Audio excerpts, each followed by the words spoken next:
Assalamualaikum warahmatullahi wabarakatuh.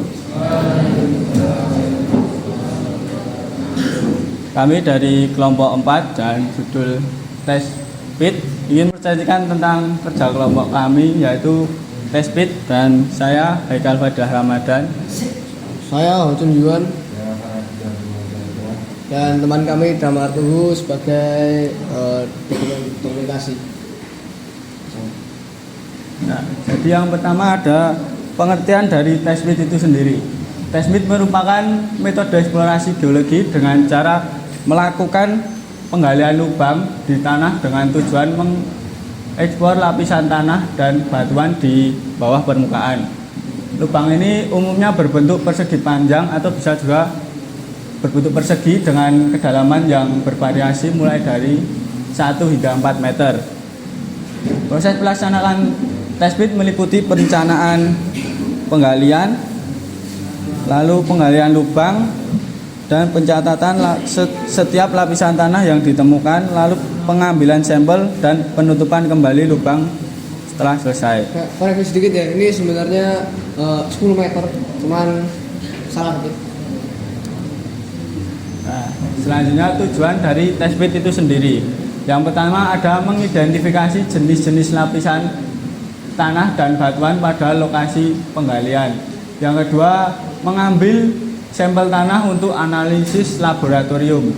Lalu menentukan stratifikasi atau lapisan-lapisan tanah. Dan terakhir, mendokumentasikan kondisi tanah secara visual dan deskriptif. Lalu untuk bagian yang alat-alat ini dibagi menjadi 3, yaitu untuk peralatan sampling yaitu ada skop, karung sampel, dan spidol. Dan untuk peralatan tes speed ada 1 unit eksavator. Habis itu untuk peralatan pendukung ada GPS, kamera, dan kendaraan roda 4. Nah, di sini ada metode juga. Yang pertama ada persiapan. Yang perlu dipersiapkan yaitu peralatan yang kita perlukan tadi. Di situ untuk yang kedua lokasi. Kita tuh harus menentukan lokasi di mana kita ingin mengujinya. Itu yang ketiga ada penggalian.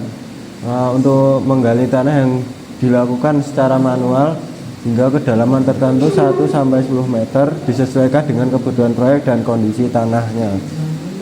Habis itu untuk nomor 4 observasi. Di dalam PIT dilakukan observasi visual jenis dan warna tanah, struktur lapisan, dan keberadaan batuan atau lapisan pekerasan jalan terlebih dahulu. Nah, ini berikut ini ada bentuk data dari tes speed itu sendiri. Di sini dapat dilihat bahwa bentuknya itu formatnya ini laporan ya. Jadi ini ada X-nya, koordinat 2 angka ini merupakan koordinat X-nya dari lubang yang digali tersebut. Lalu ini ada deskripsinya. Ya, di sini tutorialnya untuk memberi keterangan. Dan ini ya bentuknya tes speed ini seperti ini, seperti lubang yang digali. Kedalamannya tes speed ini 1-10 ya. Kedalamannya ini tergantung dari kondisi tanah dan apa yang mau dicari. Tapi tes speed ini nggak bisa terlalu dalam ya. Ini ada 2 contoh, yang ambil 2 contoh. Nah, ini di sini merupakan kadar nikel dari endapan tersebut. Ini contohnya mengambil dari endapan laterit. Jadi sebenarnya tes speed ini metode yang lumayan bagus ya, karena dia bisa dibuat memvalidasi metode lain. Katakanlah geofisika itu kan hanya berdasarkan teori saja ya. Jadi kita kan belum bisa langsung ya, meskipun praktek langsung di sana, tapi untuk memvalidasi metode tersebut bisa melakukan pengeruan seperti tes speed ini. Jadi tes speed ini merupakan ya alat yang sangat berharga dalam mata pelajaran ini ya. Geolog atau engineer geoteknik ini memberikan data kuantitatif atau kualitatif yang tidak tergantikan untuk endapan permukaan. Meskipun memiliki keterbatasan dalam hal kedalaman dan risiko keselamatan, penggunaannya ini dalam memberikan gambaran nyata kondisi bawah permukaan. Ini jadi metodenya ini lumayan bagus dan powerful, efisien juga. Jumlah angka ke metode yang lebih mahal dan kompleks seperti pemboran. Tapi tes speed ini sebenarnya ini lumayan terbatas juga ya, karena masalah keselamatan tuh lumayan penting. Dan kalau kejebak di dalam lubang kan ya nggak lucu juga ya. Jam segini aja.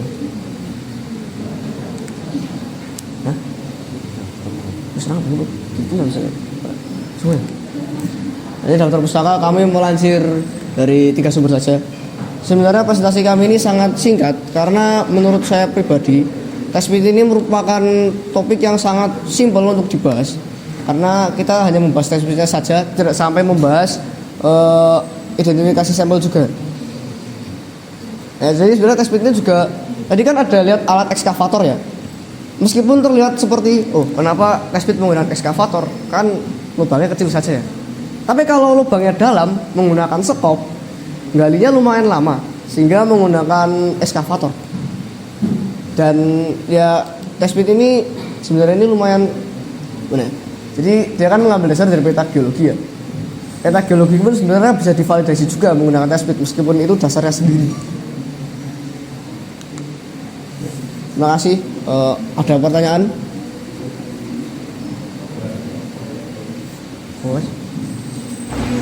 Perkenalkan, nama saya Galindo Bagaskara, absen 29 ingin bertanya. Test-fit ini kan bertujuan untuk memberi gambaran lapisan tanah di bawah permukaan bumi. Nah, lantas kalau secara fungsi ya, apa bedanya dengan pemboran? Menjawab pertanyaan Mas Galih, kalau bedanya dengan pemboran ini test-fit ini nggak sedalam pemboran. Jadi kan test-fit ini kan secara biaya itu lebih efisien juga dan dia lebih cepat untuk dieksekusi dibandingkan pemboran. Tapi ya karena pemboran itu biasanya buat yang lebih dalam, sedangkan test-fit itu untuk yang dangkal-dangkal saja. Katakanlah ditemukan endapan di kedalaman sekitar 1-10 meter, itu lebih efisien untuk menggunakan test-fit Mas dibandingkan menggunakan pemboran. Jawab Mas. Pertanyaan lain?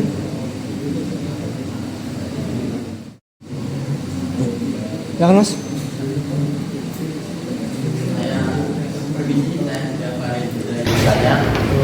Bagaimana jika wilayah test-fit yang akan kita tugas memiliki batuan yang sangat, tapi di atas batuan itu ada sedikit tanah yang lunak, apakah tetap akan digali atau akan tidak tepat?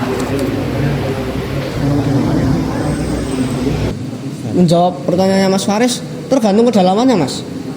Kalau misalkan batu kerasnya itu masih dalam jangka jaraknya untuk melakukan test-fit, tetap dilakukan Mas. Misalnya tanah dengan batunya hanya sekitar 30 cm atau 50 cm, Itu kali Mas. tetap digali. Baik, terima kasih. Tapi test-fit kan memang biasanya umum, itu pertanyaan yang sangat bagus ya. Karena test-fit kan memang umumnya itu dilakukan di mineral yang lunak, untuk mineral yang keras. Ya seperti endapan laterit atau endapan aluvial, itu test-fit itu lebih cocok untuk seperti itu. Karena ya ini hanya sebatas pengujian saja. Terima kasih atas Ya Mas. Saya ingin menambahkan lagi juga ya. Sebenarnya test-fit ini nggak terlalu jauh dari metode, ya prinsipnya mirip-mirip ya, sama metode yang namanya tuh goffring. Itu metode penambangan di mana biasanya ilegal tuh, jadi mereka melakukan lubang-lubang tikus ya.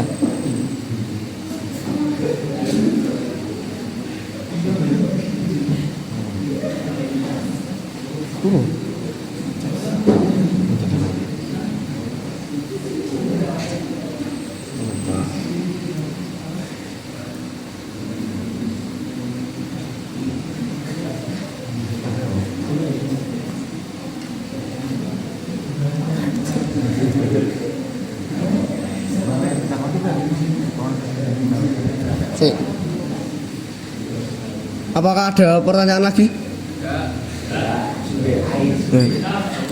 Terima kasih atas pertanyaannya. Mohon maaf atas kesalahan kata dan presentasi kami yang sangat singkat dan mengecewakan.